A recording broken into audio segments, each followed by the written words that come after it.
Baik, kita nak teruskan perbincangan kita pada hari ini, Malaysia hari ini berkenaan dengan jangkitan COVID-19 sporadik. Ini pastinya sesuatu perkara yang amat membimbangkan dan merisaukan kita apabila kita bercakap berkenaan secara sporadik ini.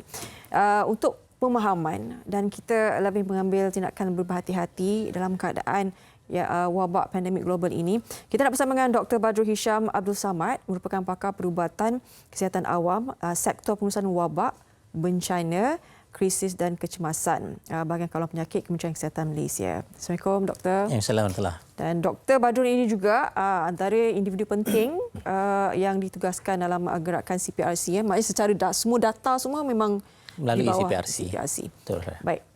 Doktor, sekarang ni semua orang paranoid. Ya? Panik. Kalau kata tak panik tu tipulah kan. Paranoid masuk ni semua paranoid. Nak pegang ni pun paranoid and everything. Dan kita cakap mengenai sporadik ini. Perkara yang kita tidak dapat lihat dengan mata kasar dan sebagainya. Kes sporadik ini pada mulanya telah dilaporkan dan itu yang sebenarnya membimbangkan sporadik. Alamak, kita tak tahu kluster mana. Mungkin Dr. Badrul boleh kongsikan dengan kami bagaimana bermulanya tiba-tiba ada kes jangkitan COVID-19 sporadik ini di Malaysia. Okey, baik. Terima kasih Fariha. Saya rasa sebab kebanyakan umum mungkin tak berapa faham tentang istilah sporadik ni macam mana ya. Okey, sebenarnya istilah ini adalah di bawah klasifikasi oleh Pertubuhan Kesihatan Sedunia ya, WHO dalam kita menangani COVID-19. Dia macam mana? Dia ada mengikut peringkat ya. Jadi klasifikasi ini dia mengikut peringkat. Yang pertamanya memang tiada kes lah ya. No case. And then ada kes. Bila mula ada kes, itu sebenarnya kita kata sporadik. Bila dah mula ada kes, walaupun satu kes. Sebab bila ada permulaan kes, kita pun tak tahu lagi. Kita belum siasat lagi hubung kaitnya dengan mana, dengan siapa dan mungkin dengan kluster yang mana satu. Ya. Tapi bila mana kita dah tahu, kes-kes yang baru dikesan ni, rupanya dia ada hubung kait dengan pesakit positif COVID-19 yang ini. Jadi kita dah kaitkan dengan yang itu, jadi dia dah masuk dalam kluster yang itulah. Ya. Begitu juga dihubung kait dengan kluster mana contohnya. Jadi kita dapat untuk permulaannya akan ada beberapa kes sporadik, tapi bila kita dah kenal pasti, kita dah siasat, dia berhubung kait dengan mana. Jadi dia dah tak masuk dah dalam klasifikasi sporadik. Kita dah keluarkan sebab dia berhubung kait dengan kluster ataupun kes positif yang mana. Cuma dari segi macam mana kita dapat kes sporadik ya. Okey, kalau kes positif COVID-19 di kalangan kontak rapat, close contact, daripada kes yang kita tahu kes itu disahkan positif. Jadi senang, kita dah nampak dah. Bila dia positif pun, ini sebenarnya dia berkait dengan kes positif COVID yang sebelum ni. Ya. Okay, tapi sebab kita ada juga satu kaedah pemantauan, surveillance, melalui pengesanan kita kata sindrom penyakit. Melalui penyakit sindrom ILI, influenza-like illness. Ya. Influenza-like illness ni maknanya mereka datang ke klinik kesihatan contohnya, dia ada demam, ya, dia ada batuk, sesama dan sebagainya. Kita pun ambil kes ni, kita rawat, tapi kita uji juga sampelnya. Ya? Okay. Jadi di bawah surveillance ada satu yang ILI, pesakit ILI, kita ambil juga beberapa sampel untuk kita uji.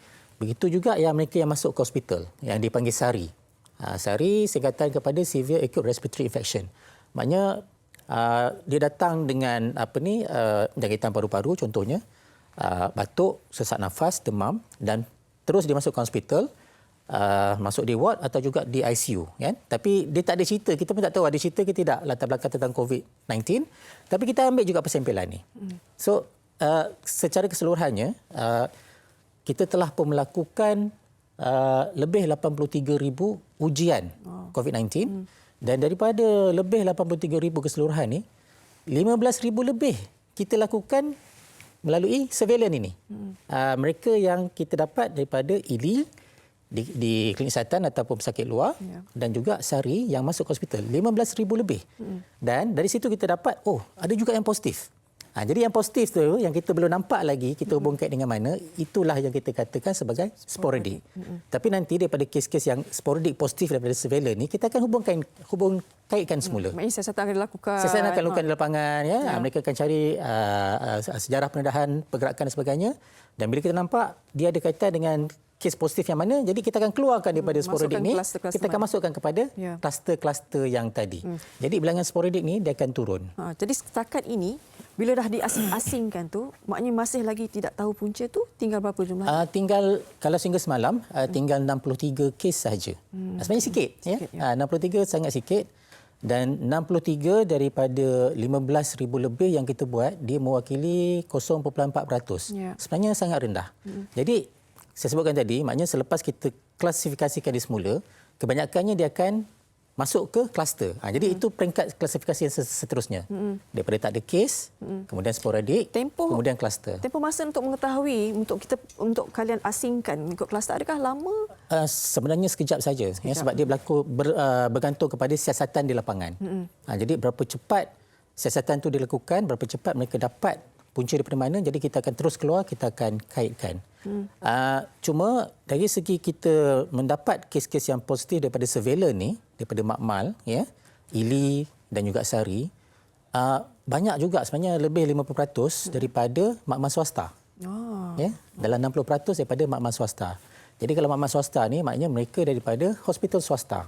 Ya.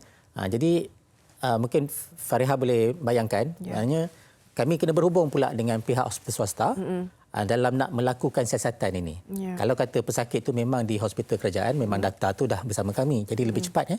Jadi dekat sini ada sedikit masa sajalah, tapi tak lama sebenarnya. Ya.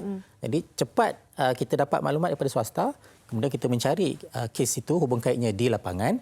Kita dapat, kita jumpa, kita akan keluarkan daripada sporadik, masuk pada kluster. Baik. Doktor, banyak lagi soalan sebenarnya kita nak tanya. Terutama kes kata ada 63 kes lagi yang kita tak tahu puncanya. Ada juga sebelum ini kita baca di Twitter dan media sosial katanya, saya tak pergi mana-mana, saya duduk rumah, saya pergi kedai, pergi rumah itu je, tapi tiba-tiba tak ada simptom dan sebagainya, tetapi positif COVID-19. Jadi kita akan tanya juga mengenai kes itu. Kita nak berehat seketika, Doktor. Saya. Kita akan jumpa selepas ini tetap dengan topiknya berkenaan dengan jangkitan COVID-19 secara sporadik. Semua di MHI.